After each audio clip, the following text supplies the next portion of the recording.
What's going on, guys, and welcome back to Supper and a Can. We're back at Valdoro in the Trongate, and I'm joined by this week's very special guest, the young offender, Mr. Chris Walley. Welcome to the show. Now, Chris, without further ado, let's get a munch. Just ride with it, like, go and get live with it. Well, Chris, welcome to Supper and a Can. Thank you very much. It's an absolute pleasure to be sitting across from you in the Valdoro. But you've got a fine order, so let them know all about it. What have you chosen today? Just gone for the classic fish and chips and curry, but I didn't expect it to come in a big bowl, but you know, the more the merrier, so that's good for us. You like a wee bit of salt and vinegar? Yes, please. But yeah, no, I'm excited. I'm a big fan of the show, so yeah. Okay, right. Well, we'll get right into it. You were born and raised in Cork. I was. How was your childhood? Were you a good guy growing up, or were you a wee offender? Yeah, grew up in Glanmire outside Cork. I've one older brother, Tim, who's 2 years older than me, and my mum and dad. And yeah, I think I was a good kid. Yeah. I was a bit of a messer, always a bit of a messer in school. Talked a lot, often got moved to different parts of the room to stop chatting to people. And then in secondary school, probably became more of a messer. I did work though. I'd mess, but I'd do the work, but I'd mess a lot, and yeah, some teachers would stupid things, but yeah. So would it be secondary school then, when you started to explore the musical theatre? You were taking some classes in the Cork School of Music? I wish it was musical theatre. I have the fucking worst voice you've ever heard. My girlfriend's in musical theatre, and she has actually said that I have one of the worst voices she's ever heard. You're not a singer? No, I'm like really bad. Really bad? No, really bad. Like if there's a party and people want like oh, someone jump up and sing a song, and I hate when people go, I can't sing, and then they get up and they have an amazing voice. Because when I say I can't sing and I get up, it just like the party's over. People just, they hate it. I can do like Whiskey in the Jar. I think that's a big ballad, or a big, what you call it. I can do that doesn't require singing, more shouting. But no musical theatre, it was just acting classes, yeah. But I knew when I was quite young. What made you was there anyone that inspired you when you were younger to maybe get into it? I think again when I was younger, I used to just want to make people laugh. Yeah. And I've said this story before, but it was always like in my granny's house there was a wig, and I found that wig when I was like 7 or 8, and I used to put that on and throw on my mom's clothes and come down and just try to make people laugh. And my mom had sent my brother, you know, like what parents send their kids to like drama classes and so. My brother went, and he was quite good, but then he didn't want to go anymore. And so she never asked me to go, but then I kind of wanted to go. But that was when I was about 8 or 9. So I kind of knew. I have like my little confirmation books and all, and I'm writing like I'm going to be an actor and all. So I knew since I was very young. Fresh fish, by the way. None of that cardboard fish. It's delicious. Very nice. You a fan of Iron Brew? Love Iron Brew. I used to sell Iron Brew in school from my locker. Did you? Yeah, my brother and me used to have a business. What was it called? Just Munchies? It was just called fucking Wally's Cans. My brother started, he was 2 years older than me, but we used to started off with cans of Coke for €1 and Twix for 80 cents. Who the fuck's buying a Twix? A Twix is a fantastic. No. A Twix is a great chocolate. Yeah. No. A Twix. See if you're in school and you're pure choking for a chocolate and somebody's out here by the way. Twix. I couldn't disagree more with you. Biscuit, bit of caramel, two bit like in 2 parts. You know what I mean? You can have your lunch and your dinner in the day. Pish. Fantastic. Anyway, So is that your top chocolate bar? No, not my top. No, I love one that Tony's chocolate bar. Do you know the new that thing? It's Can you hide cash? Wow. No, but it's fucking good though. It's fucking good though. €5 bar? I like a dairy milk whole nut as well. Whole nut? Yeah, it's good. But we used to sell Coke, 7-Up, and then we started like as we got bigger, we started getting Iron Brews in, Powerades, Lucasades, and you'd have a deal at Twix and a can for $1.50. It was a meal deal. And we give people on tick, and then I'd be like going around class, like between classes. Like I remember one time it was like something out of like a thriller.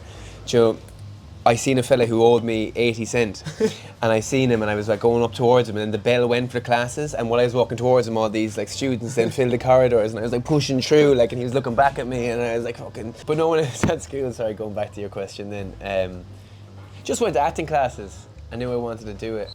But anyway, we'll get straight into the career, because Young Offenders was your first acting credit, if I'm correct. Yeah. Or screen. Yeah. No, you're right. Yeah. Was that the first audition that you'd been to? Or would you have been auditioning to a few things beforehand? Because I knew since I was quite young, I used to go home, get my homework done and go straight up to, there was a computer in the attic, and I go onto the computer and start emailing, looking up casting directors, and Oh, really? I just start emailing them being like, you have to watch me, you have to meet up with me.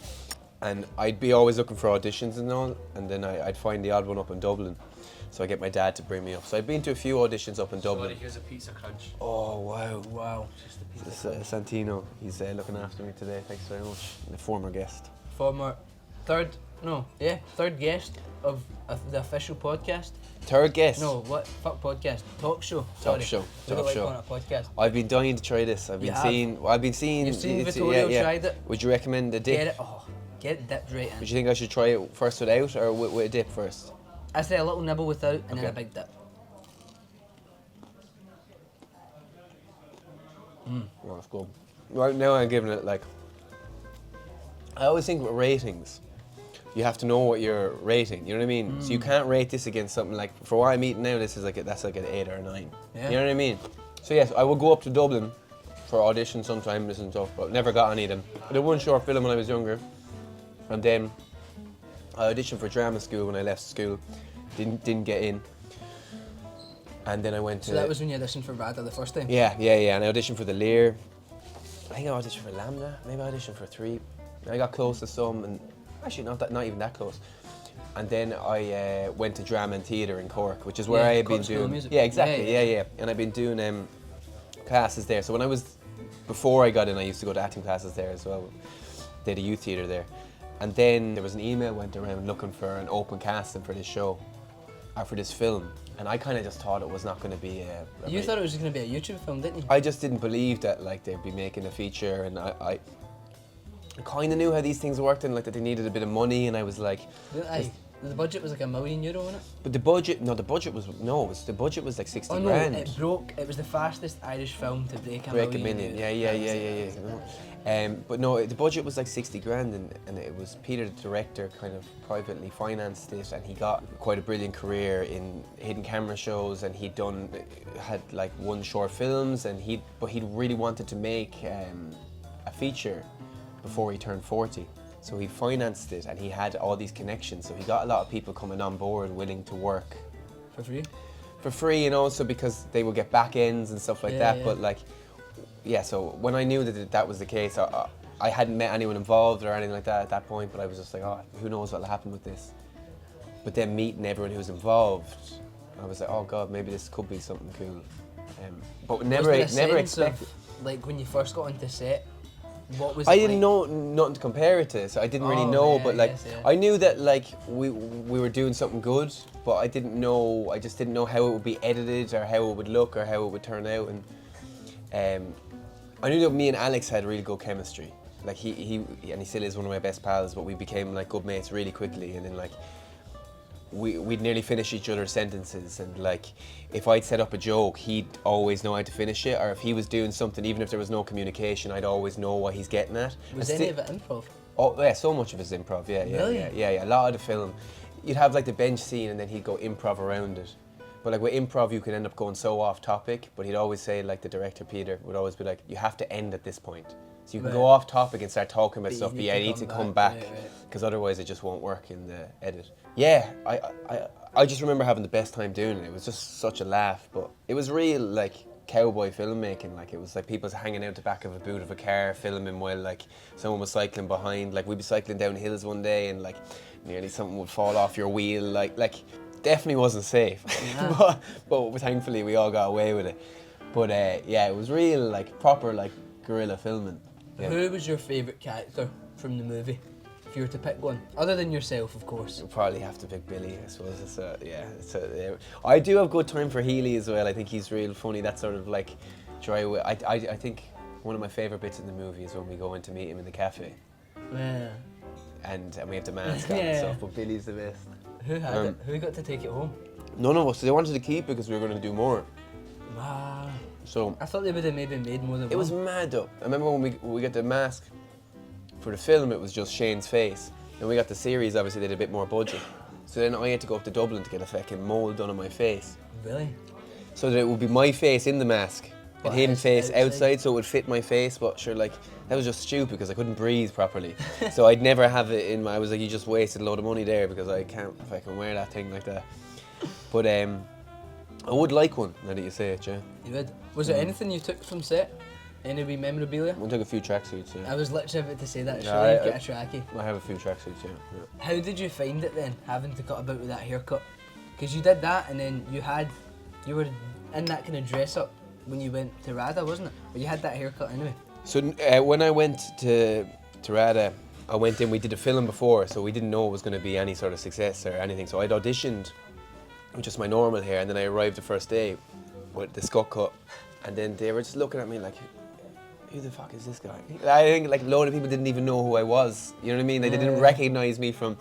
And there was a lad next to me, actually, a fella, Danny, he was a pal of mine, and I was just messing, like just kept tapping him on the shoulder here, and he was looking and stuff. And only a few months later, he was like, I full on thought you were going to be my bully for the for the whole thing, because my haircut and all. But I was only messing with him. But yeah, I think he was quite like worried. But then we didn't shoot any of the film. Came out when I was in second year. And then the series kind of got commissioned pretty quickly. 2018. So then we did the series when I left at the beginning of third year to do the series, and came back, and then I came back with the haircut then again. Yeah, I like the haircut. Anytime I have to get it, it's like, I like it. I remember when I first seen you with that hair. I was like, man, who the fuck's this? I didn't even think you had curly hair when I seen when you had that cut. Well, that's the thing, man. That's what I was surprised about. My hair was never that curly until I cut it, and Really? I came back with anger. Because I think that was what I was going to say to you as well, with like. I was going to say about you getting spotted around Ireland. Do you think if you were cutting about with that haircut, it would be, surely it would be like instant? For sure, when we shoot, you show a set in Cork, and when we shoot in Cork, me and Alex are like best pals, so we hang out together all the time anyway. So if we're going out on a Saturday night, we're hanging out together, we have the haircut, it looks like we're looking for attention. And it's like fucking Cillian Murphy going to the pub in like a flat cap and like a costume on, you know what I mean? There's no avoiding it. Some of my pals would be like they don't want to hang out with me anymore because it just ruins the night. Really? Well, just because everyone's like, it's Jock. And how much did it change for you then after the film? Do you think that shifted everything? I get like it's only when the haircut is like that, and then people have such a, you know, something else comes on TV and then they just forget, and then also then. Because I'm on Cork all the time, and Cork's a small place, so people just don't care then anymore, which is nice, you know what I mean? I remember we did an episode with Robert Sheehan, and he was talking about when he was in Love Hate. Did you ever watch that? So we should watch that. It's an amazing Irish TV show. And that was huge in Ireland, and he was just saying that it was all Love Hate until another show came along, and then very quickly people just forgot about, you know what I mean? He wasn't getting shouted at. But I love Cork and love everyone in Cork, so it's only... You still in Cork? No, I live in London, but I'm back and forth all the time. Yeah. What do you think's the top 3 best cities in the UK? Are you putting London at number 1? Absolutely no. I'm putting Cork first, probably. I must say, I fucking love Glasgow. I've only been here now 3 times, but every time I remember getting into the train station the first time I've been like just getting an energy off the place, and then everyone just being so sound. You been to a Celtic game yet? No, I was supposed to go last time I was up, but I ended up going to. Grace's. Yeah, I went to Grace's, and Tino and our pal Jacob were at the match, and I didn't get a ticket, so I ended up in Grace's by myself. And I seen all these people drinking this like luminous green drink. It was like a green highlighter, and I was like, "Excuse me, what is this?" And then he was like, "Venom." And I was like, "What's that?" And he, "What's in it again?" Wicked, Sambu, orange juice. Yeah, he was like vodka, sambuca, everything, and I was like. Yeah, I get one of them please. And he's like, £13. I was like, fucking hell for a pint. So I was like, yeah, well, you only need... You only need one? No, if we have more after. But yeah. So I was drinking a Venom inside in the so I haven't been to a match. You a fan of Venom then? I feel like I couldn't come up and not have one. Yeah, I'll have to have one. Should have got you one ready. Yeah. Get one next door. In the Can you get them everywhere? Can you? Yeah. But they had a tap. They had a Venom tap in the place I was. Really? Yeah, in Grace's. They had it on tap. Had it? Aye, defo. But it was man, I have a photo of it. It was coming. It was coming out like. What the fuck? I've never heard. It looked like honey. That's why I was like, what the hell is this? Jeez. They actually do have a Venom tap. Did you build that close? Oh, yeah. Show the cam. It is. Venom. So, in 2017, you won an IFTA award. How did it feel to be presented that for your magnificent acting in the Young Offenders film? It's funny, I was doing a play at the time, Lieutenant to Finish More, McDonough play. Yeah, I was doing it, and then. We'll get onto that in a minute. But I was in rehearsals and I wanted to go back and I couldn't get out of rehearsals, which is fair enough. So I couldn't go, but I remember my Did you send the video? No, because they wouldn't tell you who was going to win either. So it was one of those. So it was like my friend, well, Alex picked it up, but then my friend Glenn, he rang me and just left it while they were announcing it. So I listened to it at home, I think, with a pal. But it was class. I mean, getting recognised in Ireland, you know what I mean? It's like, yeah, it's kind of the most important one to get or whatever. So yeah, I was delighted. Right guys, welcome back to Gio's Onion Challenge. We're back and we've got Mr. Walley, who beforehand claimed he could get 12.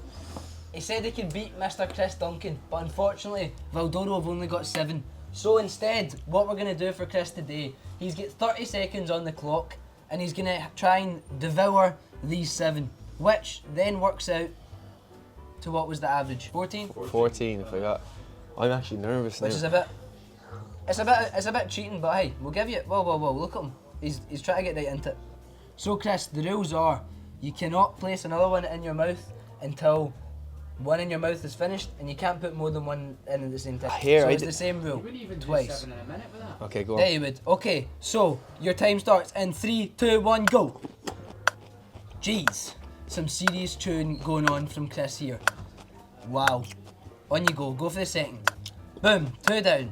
20 seconds left on the clock and he's got 2 down him. He's going in for number 3. Oh, and a wee Tana Broom mid one. Oh, number 3 is down the hatch. You've got 10 seconds left. 8, 7, 6, 4. We'll run it up again. After this timer goes, we'll go again. No. You shot it? It's just not going to happen. I'm not filling myself full of onions for no reason, you know what I mean? Well, you've got it. In your attempt so far, you got what, 3? I'm disgusted. No, you're still, like, you're making it solid in the leaderboard with 3. What have you got to say to next week's opponent, Chris? Definitely go for a liquid early on fast. You're the first person to do that, by the way. You need that. I used to watch like the Hot ones. compete, like the food competitors, you know, that eat as fast. Man versus food. No, like he's the guy that like literally, yeah, he like, and it's always like chew, like you need loads of moisture to keep the going down really easy. So I think a lot of iron brews is a necessity, I would say. Too right. It's actually quite nice. It was. Well, Yeah, 3 of guys, them. back to the episodes. Well, you started talking about the Lieutenant of Irishmore, which was your West End debut. How was that experience for you? It was class. I mean, everyone involved in that was just so sound. And I remember auditioning for it, and sometimes these things just happen, you know. I remember getting the audition through and going, oh, this kind of part is just made for me.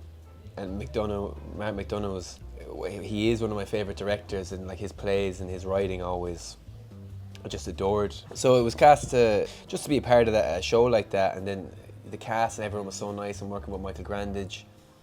Yeah, it was kind of mad to come straight out of drama school and go into a show like that, but I loved it. And the show is just so chaotic. I don't know if you know the show, but it's just relentless energy. It's like, I remember coming off stage and I wouldn't be able to sleep for hours after. Just because you're just such an adrenaline rush, because the pace of the show is so fast and so funny, but you have to really be on your toes because it's just so rapid. But yeah, it's kind of like the dream first job to do at a drama school. Yeah. Definitely. What do you prefer, being on stage or being on screen? Because you came back to the West End this year. I think I fell in love with acting from films, Right. watching films growing up, and that's why I started to see I loved it. And I can't actually remember what my first play was. I think I went to see Hamlet when I was a bit older. I remember going to see that for sure, and it was really bad, and going like, oh. And then I saw Whistle in the Dark, which is an Irish play, an incredible Tom Murphy play, and I saw Druid do that, and I remember that for the first time going, oh God, this is what theatre can be. Yeah, it's hard to say, but like, yeah, when theatre is good and when you're doing a play and you're working in it, I feel like you learn the most, and it's definitely the most challenging. Well, your acting career, I feel like you went from Young Offenders, and then your next thing you were in was 1917. I feel like that's such a, you're talking about 100% hit rate. You just went banger for banger. Well, I just delighted to be a part of that film. I mean, blink and you'll miss me. I think I say like 3 lines. You know, when Sam Mendes was doing it and stuff, I just wanted to be in it in any way I could.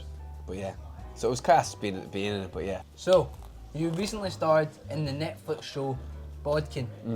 Was it different from any other characters you've had to play? He was a bit of crack. It was just a real. I remember just doing the audition, going like, I know who this fella is. Like, he's just a lad from rural Cork. So yeah, no, that was one of those ones that you're kind of just showing up, and of course you're doing all the work and stuff. But it was something like I kind of knew how to do fairly easily. Yeah. Did you enjoy doing that then? Yeah, loved it. It came out at the start of this year, was it? In the summer, yeah, summer. Oh god, yeah. Everyone was so sound on that job, and made a lot of friends for life for sure. And that, and it was. I mean, shooting in Cork. I don't believe so, but you'd have to ask Mr. Netflix, Ted Sarandos, but I don't think so. No. But we had a great time. Everyone was so nice, and that, and shooting in Cork again is always just. It's your favourite place to shoot. It is, yeah. Has there been anything that you've had to change your accent for that you've done? You've had to put on. Have you got a good English accent? Wowza. I did a English for a film called Lies We Tell. Yeah. Sort of did a more generic RP, something like that. Yeah. What other accents can you do? Have you got any good ones in your? I don't know. Trust me, we'll see. Australian. Australian, alright, yeah. I'm just gonna do real small ones because then you can't really get done for not being able to do it properly. Okay. Alright, so Australian, yeah. American. Wait. New York. New Yorker. Right. Something like that. Is that what they talk in New York? Is that more like Boston? That's a little bit. I'm walking in. No, I'm walking in. No, that's more like New York. No. Give us a Scottish one. Sound. What we're saying. Right? Is it Glaswegian or where? Cause Glaswegian's more like that, right? But Edinburgh is a bit more softer. Is it? Is that wrong? It's one Edinburgh one. Is Edinburgh a bit softer? Being like a can of iron brew. Maybe it's going a bit more camp though. Is it? Ooh, a can of iron brew. But no, Glaswegian's a bit more like that, right? No, you're not saying anything. Is it good? Is that alright? I mean, I rate it. The Edinburgh one was solid. Yeah. That was really good. Good. Have you been to Edinburgh Fringe? The boys are rating. Yeah, sound. Have you been to Edinburgh Fringe before? Yeah. Enjoy it? Oh, great crack. Too much crack. Yeah. Alright. Yeah. To circle back on it all, Young Offenders returned this year. You were back in the character that started it. How did it feel to go back? What, 8 years later? Yeah, was it? I don't know. Yeah, was it 8 years? Wow. It's always amazing going back to that show. When did you find out that they were like, right, because they ended, what was it, the third season, they ended it when you just go into the lake? No, you just go into the sea. Yeah. Tears were going down my eyes then. That was good. That was a good emotional ending. But then they bring it back. Yeah. When I think it's the kind of show that can go forever really, and I think if they want to, that's what they'll do. And we knew it was coming back, and then I kind of was doing other things, and I was like, I wanted to still be involved, so that's kind of why it ended up me being in the last 2 episodes in Colombia in prison. But yeah, it was always, I love Jock. Has it been better each time you've went? Because obviously it's gotten... Just like meeting an old pal, you know what I mean? Yeah. He's just like, he's just in me. Sometimes he just comes out. But yeah, it was class, but it was strange because obviously I wasn't doing my scenes with Alex. He was there on the phone with me, and when we were shooting he was there, but we shot all my stuff in 2 days this time. But did they still shoot you in Cork then, or was No, I shot in Dublin. I shot in Ardmore Studios in Dublin. They made like a prison cell, and an actor from Barcelona, and it was hilarious because the director, I think they were Spanish actors. He was Spanish, and he well, not obviously, but he just knew no English. The director knew no Spanish, and they were trying to talk, and I have some like funny videos. They're just like trying to speak, and like speaking into this thing, and then it's like, he wants you to move to the right, and he's going like, oh, sí, señora, and he's going like, it was gas. But yeah, we shot all that up in Ardmore for 2 days, and I didn't shave my head, so I had a wig, and they just put the fringe in and then put the long hair on it. Yeah. Mad. But, yeah. So, do you think that will be the final time that you return as Jock, or is there any wee supper in a can specials that you can give us? I have a feeling it won't be the final time, but I don't know when. But I'm sure it will. We'll go again. Do you think there'd ever be another movie, or do you think it would just stick? I'd love to do a movie when we're like in our like 50s. Yeah. Our 40s, you know what I mean? When the child's grown up. Yeah, that would be good crack. But no, I think I couldn't not play Jock again. I think if I do, I have to shave the head again this time. There'll be no ponytail. Did it? Yeah. Well, is there anything else that you've got coming soon? Any other wee spoilers that you can maybe give us? Bet you've got some juicy stuff. Not really, no, I don't know. It's a film I think called Christie coming out next year, but you're an absolute mess, aren't you? Yeah, Jesus. Having a mirror tonight, man. I'm not sure. There's a few things next year that I'm shooting, but they'll be actually towards the second half of next year. Yeah, so who knows? So if you have a job for me for the start of next year, hit 'em up. Yeah, nice one, man. I'll take over your job and start interviewing. How about that? Well, Chris, although you don't have Instagram, because actually, no wait, we'll end it on this story. Yeah. Because, why don't you have Instagram? Because you still are, like, you're like my famous claim. When I'm saying to people, I'm like, mate, do you want to see who fucking follows me on Instagram? Jock for young. Because you're the only one who notices it. Then I go and try and thing it up, try and prove it, and you don't come up. And and people are like, oh no, does he fuck follow? Does he fuck? I'm like, mate, he does. And then, you were deactivated. I got rid of it 2 years ago. I was just sick of it. And then I got it back to do your announcements. Because I was like, they were like, oh, you should get this back to announce like Bogkin and Young Offender and so I got it back, and then I was like, I hate it here. And then I just got rid of it again. I haven't been on it since. No. So who knows, I might get back on, unfollow you, and then get off it then again. Chris, it has been an absolute pleasure to be sharing this chippy with you. Cheers. My man. Amazing. Cheers. Thanks a million. Right, guys, we'll see you next week. Just ride with it, like, go and get live with it. But niggas don't like me cause I'm nice with it. And the girl gets hyped to it, neck deep in.